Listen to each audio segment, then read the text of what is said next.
by his own admission that Ford doesn't have a plan around ensuring that we have access because he doesn't believe government has a role.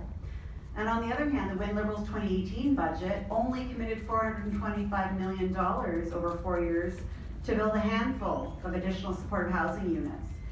That's nearly 10,000 units short of what is needed according to the Ontario Mental Health and Addictions Leadership Advisory Council. The Ontario NDP will make the necessary investments in affordable housing to build 65,000 new affordable housing units over the next 10 years, which should be music to your ears as developers. And we're going to work with partners such as the federal, new affordable federal government, and the not-for-profit and co-op housing sectors. We'd also build 30,000 new supportive housing units over the next 10 years, starting by spending $1.4 billion to build 12,000 supportive housing units within our first mandate, as recommended by the Ontario's Mental Health and Addictions Leadership Advisory Council, to ensure that we are actually able to meet that growing demand. And that commitment is over 3 times as large as the Wynne Liberals' commitment in the 2018-19 budget. We're committing to working with our municipal partners and industry to invest in and encourage sustainable, smart growth. Thank you, Alice. Nicholas? Supply economics, demand economics, government investment, no government investment. Let's find a third way, a third option. How about syndical economics, where a syndicate, in this case a local popularly elected housing or mortgage credit board, would regulate the local housing situation. They would negotiate prices for the people for affordable housing and nonprofit housing, and lobby for what you guys get paid to build those houses. Sorry, I lost my train of thought there for a second. Because let's be honest here, the province cannot afford to get involved like they used to. Therefore, the answer is through local involvement, through local government, and even local charity. If you want that kind of approach to the supply problem here in Brantford and Brant County, vote no to the above. Thank you. Thank you very much. Ken? Thank you.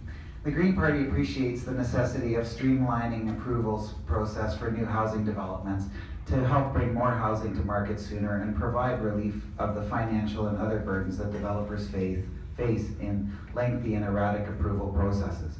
Lower costs for developers by streamlining housing approvals will enable them to pass these savings on to prospective homeowners, making more affordable homes available to more folks, especially for low and middle income people and families in Ontario.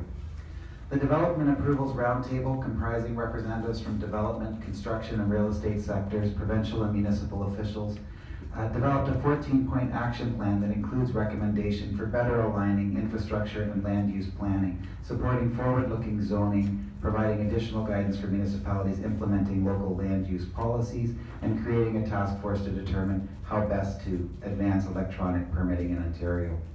The Green Party will continue to work with these sector representatives to find ways to fast track for sustainability.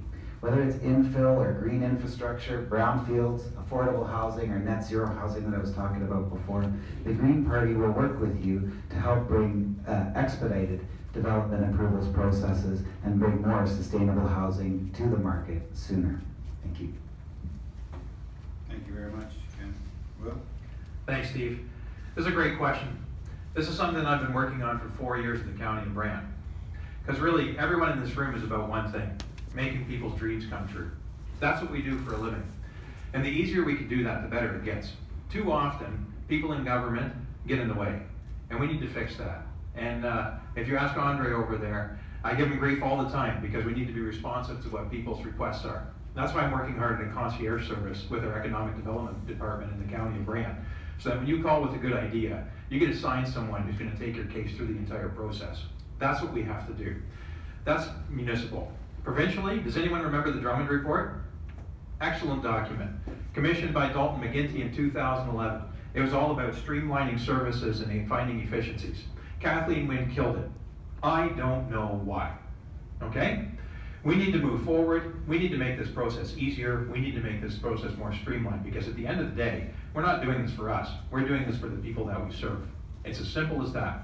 And that's why we need a new government that's going to take a new view on these things to make things easier and better for you. Thank you very much.